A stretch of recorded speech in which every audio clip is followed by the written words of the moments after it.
আচ্ছা, আপনার গতদিনে যে পড়া চলছিল সেটা হলো তখতি নাম্বার 5-এর পড়া সম্ভবত। তাসদিদ। তখতি নাম্বার 5-এ হুম ছিল তাসদিদ। তাসদিদ বলতে এই যে দাঁত দাঁত মতো চিহ্ন, এটাকে তাসদিদ বলা হয়।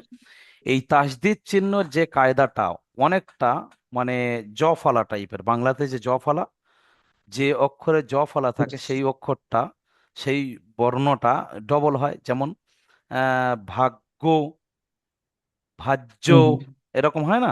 অনুরূপভাবে তাসদিদটা হুম যে অক্ষরে থাকবে সে জ ফলার মতো ডবল হয়ে যাবে। যেমন আব্বা, ইব্বা, উব্বা, আব্বি, ইব্বি, উব্বি। বুঝতে পেরেছেন তো? এগুলো আপনার কতদিনে পড়া ছিল।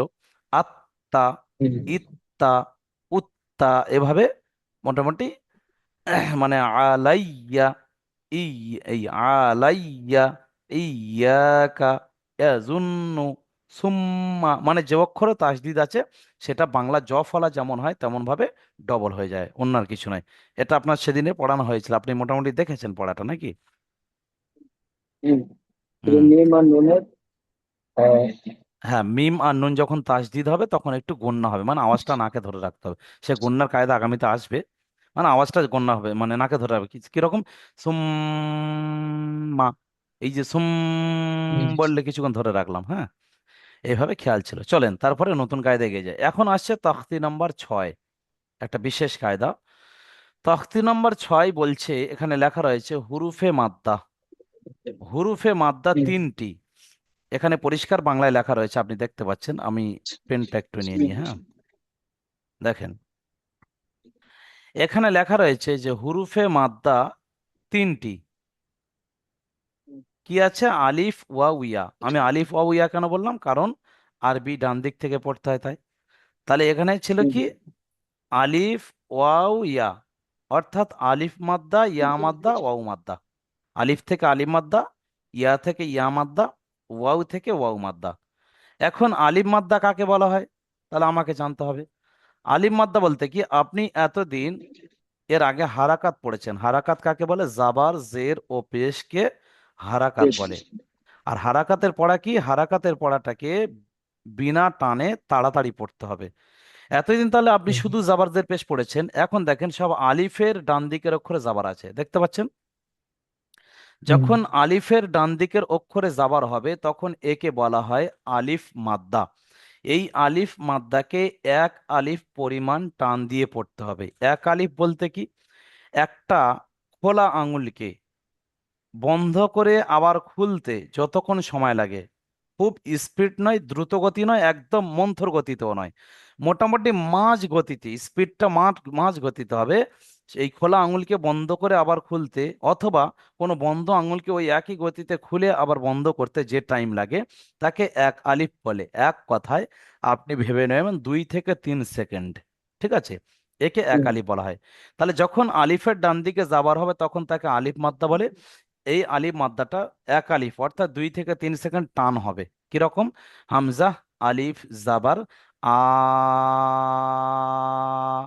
বা, আলিফ, জাবার, বা,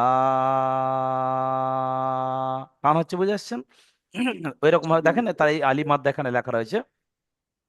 আলিফের ডান দিকে জাবার থাকলে তাকে আলিফ মাদ্দা বলে। ঠিক আছে? এটা আলিফে মাদ্দার হুম সংজ্ঞা হয়ে গেল। এবার আলিফ মাদ্দার কায়দাটা কি?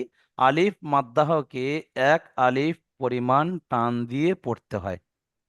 কায়দা বোঝা যাচ্ছে? হুম তাহলে আলিফ মাদ্দা কাকে হুম বলে মনে রাখবেন। হুরুফে মাদ্দা কয়টি? 3টি। কি কি? আলিফ মাদ্দা, ইয়া মাদ্দা, ও মাদ্দা। আলিফ মাদ্দা কাকে বলে? হুম আলিফের ডান দিকে জাবার থাকলে তাকে আলিফ মাদ্দা বলে। আলিফ মাদ্দার কায়দা কি? আলিফ মাদ্দাকে এক আলিফ পরিমাণ টান দিয়ে পড়তে হয়। ঠিক আছে?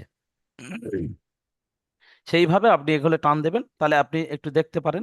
অলরেডি দেখতে দেখতে কথা বলতে বলতে আপনার প্রথম লিঙ্ক আর 10 মিনিট বাকি, তারপর দ্বিতীয় লিঙ্ক দেবো, হ্যাঁ। তাহলে সেই হিসেবে আপনি এই যে আলিফ মাদ্রা এগুলো পারবেন নাকি, না একটু বলে দেবো সবগুলো? সবগুলো টান হবে। না, আমি দেখতে পারি। হ্যাঁ, দেখেন আপনি তাহলে টানেন, হয়ে যাবে ইনশাল্লাহ। হামজা, আলিফ, জাবার, আ, বা, আলিফ, জাবার, বা, তা, আলিফ, জাবার, তা, सा अलिफ जबर सा। जीम अलिफ जबर ला। सा अलिफ जबर हा। हा अलिफ जबर हा। दाल अलिफ जबर दा। दाल अलिफ जबर दा।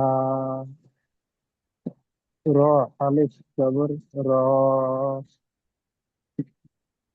दा अलिफ जबर रा।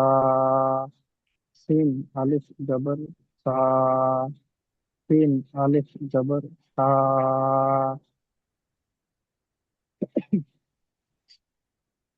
صاد अलिफ जबर सा। सा सा। ज़ाद अलिफ जबर जा। ता अलिफ जबर ता। जा अलिफ जबर जा। आइन अलिफ जबर आ। आइन अलिफ जबर गा। फा अलिफ जबर फा। फ- कफ अलिफ जबर फा। कफ अलिफ जबर फा। लाम अलिफ जबर ला। मीम अलिफ जबर मा। नून अलिफ जबर ना। वाव अलिफ जबर वा। हा अलिफ जबर हा। या अलिफ जबर या। তাহলে আপনার টান মোটামুটি হয়েছে, তবে খেয়াল রাখবেন আরো একটু বেশি টানতে, হ্যাঁ। কারণ এখানে যত বেশি টানবেন তত আগামী দিনে সুবিধা হবে। তাহলে এখানে কি হলো, যে হারাকাত মানে শুধু যাবার টান হয় না, কিন্তু আলিফ মাদ্দা অর্থাৎ আলিফের ডান দিকে যাবার এক আলিফ টান হয়। এবার দেখেন নিচে রয়েছে অনুশীলন। তাহলে অনুশীলনে দেখছেন, দেখেন জাটা আলিফের ডান দিকে যাবার, তাহলে জা আলিফ যাবার যা টান হলো। আর দালটা শুধুমাত্র যাবার, তাহলে দাল টান হবে না, দাল যাবার দা। জা দা। তারপরে দেখেন খটাও আলিফের ডান দিকে যাবার রয়েছে, তাহলে খ আলিফ যাবার খ। ফা যাবার ফা। ফাটা কোনো আলিফ নেই, শুধু যাবার হারাকাত টান হবে না। তাহলে কি হলো, খ ফা। তাহলে আপনি এইভাবে দেখেন, প্রথম লিঙ্কে ইনশাল্লাহ হয়ে যাবে। হয়ে গেলে বলবেন।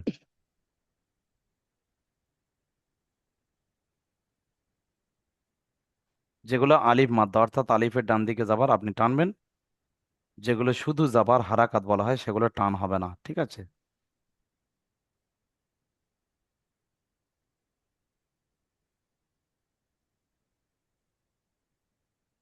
পড়বো এখন। হ্যাঁ, বলেন বলেন। জ আলিফ জবর না, এটা তো বানান, জা। আপনি বানান বানান করেন, মানে কিন্তু আমি সে পুরোটা কি একদম, বললাম। হ্যাঁ, মানে পুরো একদম মানে হ্যাঁ জ। রিডিং শোনান। হ্যাঁ হ্যাঁ হ্যাঁ হ্যাঁ। হ্যাঁ। কারণ সব সময় শোনানোর চেষ্টা করবেন রিডিং, আমি বানানটা শিখিয়ে রেখেছি কেন, বা আমি মাঝে মধ্যে বানান করে কেন বলি, বোঝানোর জন্য। আর বানান শেখানো হয়েছে এই জন্য, আপনি নিজে জানেন, আপনি যেহেতু একজন জেনারেল লাইনে জানেন, অভিজ্ঞ। হুম, বানান করানো এই জন্য যাতে বানান নিজে নিজে করে পড়া করতে পারে, এই জন্য বানানগুলো শেখানো হয়, অন্য আর কিছু নাই। ঠিক আছে, চলেন। ঠিক হ্যাঁ, আছে। এবার যদি কোনো জায়গায় বানান জা ধরা হয় তখন। হুম, জা চলেন। জা হ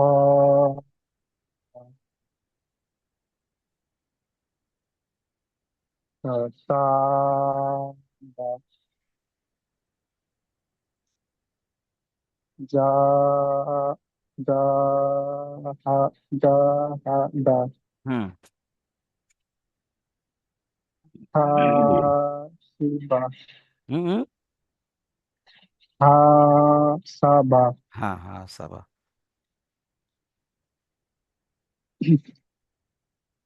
জু জু।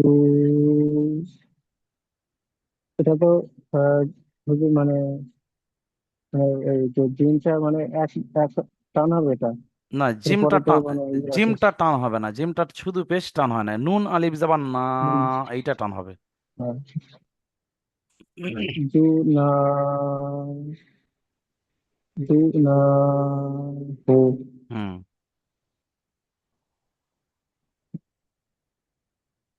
সা সা রা সা রা বা। হুম, ঠিক আছে।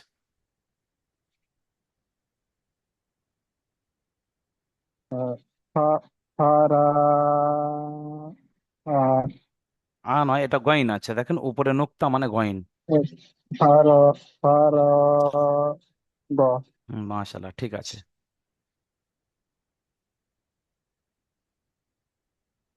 খ খ দা আ। হুম।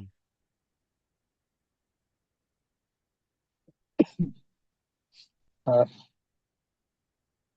তা প তা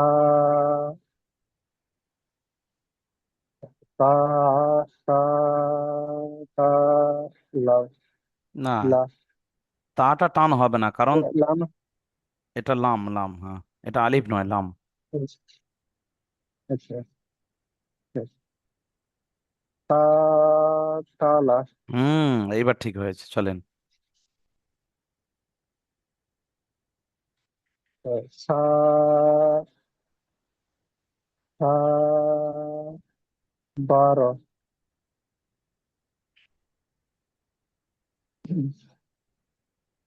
তা তা আ লা। হুম, তাহলে আপনি পড়া বুঝতে পেরেছেন, ঠিক আছে। এইবারে হয়তো আপনি বানান জানেন, হুট করে হয়তো আপনাকে একটা বানান ধরা হলো, যে বলুন যে এই যে বলেছেন ফা র গ, তাহলে ফা র গটা বানান করেন। আপনি তখন বানান করছেন ফা জাবার ফা, র আলিফ জাবার র, র আলিফ জাবার বলতে হবে। ফা র, হুম, গইন জাবার গ, ফা র গ। তারপর হয়তো বলা হলো যে আপনি বলেছেন ক তালা, এটা ইজরা করেন। ইজরা মানে জানেন তো, ভেঙে ভেঙে বলতে হবে। বলবেন হুম, কফের উপরে জাবার এসেছে, কফটি হলো আলিফের ডান দিকে জাবার, আর আলিফের ডান দিকে জাবার হলে তাকে আলিফ মাদ্দা বলে। আলিফ মাদ্দাকে এক আলিফ পরিমাণ টান দিয়ে পড়তে হবে। ইজরা কফ আলিফ জাবার ক হলো। তার উপরে জাবার আছে, জাবারটি হলো হারাকাত। হারাকাত যুক্ত অক্ষরকে টান দেওয়া চলবে না, দ্রুত পড়তে হবে। তা জাবার তা, কতা। লামের উপরে জাবার আছে, জাবারটি হলো হারাকাত। হারাকাত যুক্ত অক্ষরকে তাড়াতাড়ি পড়তে হবে। লাম জাবার লা, কতালা। তাহলে ইজরা মানে আপনি কায়দাটা ভেঙে ভেঙে বলে দিলেন, ঠিক আছে। আচ্ছা, সেভাবে যদি হয় আপনি এই যে এইটা ইজরা করেন তো। এটা হ্যাঁ। যে এটা হুম। জিমের উপর পেশ আছে, তাহলে চলতে হবে জু না, জিমের উপরে পেশ আহ, আছে, পেশটি হলো হারাকাত, সব বলতে হবে। হারাকাত যুক্ত অক্ষরকে হারাকাত। টান দেওয়া, সম্পূর্ণ কায়দাটা বলতে হবে আর কি। টান। হুম। জিমের উপর পেশ আছে, পেশটি হলো হারাকাত। হারাকাত যে অক্ষরকে টান দেওয়া যায় না, তাই জু। আর নুনের উপর নুনের উপর জবর আছে, হুম। এবং নুনের উপর জবর আছে, এবং নু- যদি জবর থাকে আলিফের ডান দিকে যাবার, এরকম বলতে তাহলে, হবে। নুনের উপরে জাবার যদি আছে, জবর থাকে নুনের তাহলে উপরে জাবার আছে কিন্তু আলিফের ডান দিকে নুনে জাবার, সেজন্য আলিফের ডান দিকে জাবার থাকলে তাকে আলিফ মাদ্দা বলে। এভাবে বলতে হবে গুছিয়ে। হুম, হয়ে যাবে ইনশাল্লাহ। নুনের উপর জবর আছে।